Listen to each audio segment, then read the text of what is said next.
Czy lubisz spaghetti? A kto nie lubi? Ja mam dzisiaj dla Ciebie przepis na spaghetti, ale to nie będzie o jedzeniu. Jednak, jak każdy dobry kucharz, przed przyrządzeniem dania zaplanuj wszystko z wyprzedzeniem. I tak jak do spaghetti takiego do jedzenia będziesz potrzebować kilku składników, tak i do spaghetti takiego życiowego też potrzebujesz kilku składników. I na przykład potrzebujesz wody. Zacznijmy od wody, ona jest najważniejsza, bez niej nie ma życia.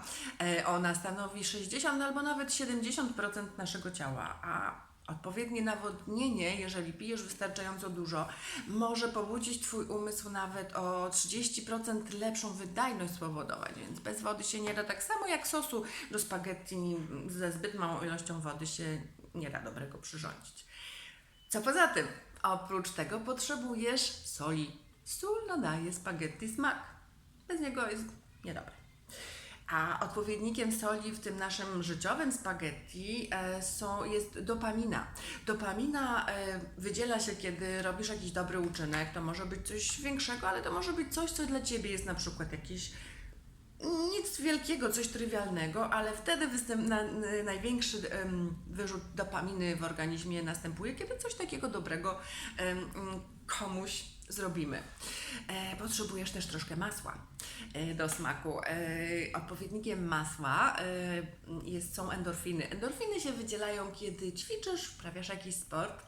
Też są ważne, prawda? No niby nic wielkiego, ale jednak smaczek podkreśla. A tym najważniejszym, najgłówniejszym, podstawowym składnikiem spaghetti jest makaron. I czemu ten makaron odpowiada? Odpowiada działaniu. Makaron jest odpowiednikiem działania.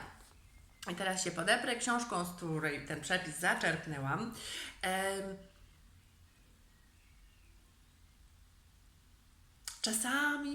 Czasami ludzie rozmawiają, osądzają i narzekają, ale niewielu z nich podejmuje działanie, czyli ten makaron.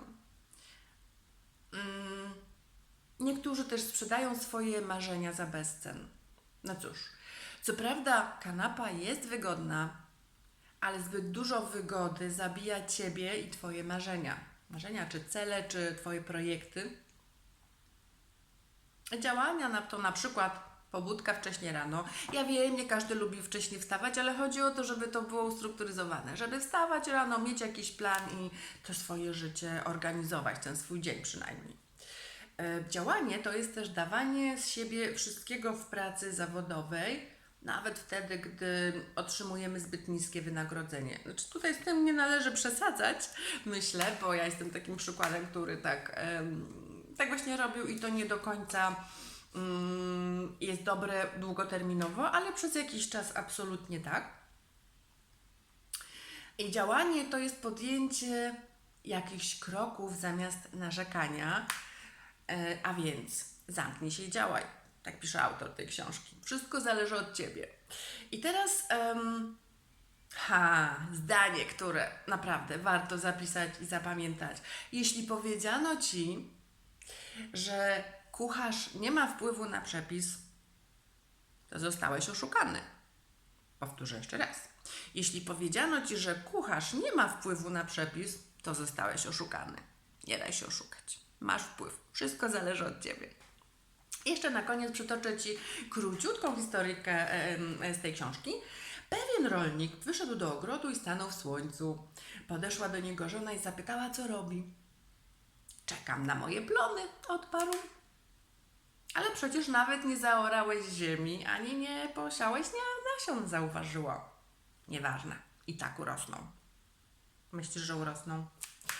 Większość z nas przypomina tego rolnika. Myślimy, że rzeczy same się zrobią. Tak pisze w książce Najprostszy podarunek Stefanos Xenakis. Polecam Ci bardzo książkę, polecam Ci też przemyśleć to nasze życiowe spaghetti, bo ja jeszcze takiego przepisu nie słyszałam, a szukam przepisów różnych wariantów, różnych pysznych rzeczy. Tego przepisu jeszcze nie spotkałam. Polecam Ci serdecznie. A teraz naciśnij tu, zasubskrybuj mój kanał i do zobaczenia w następnym filmie.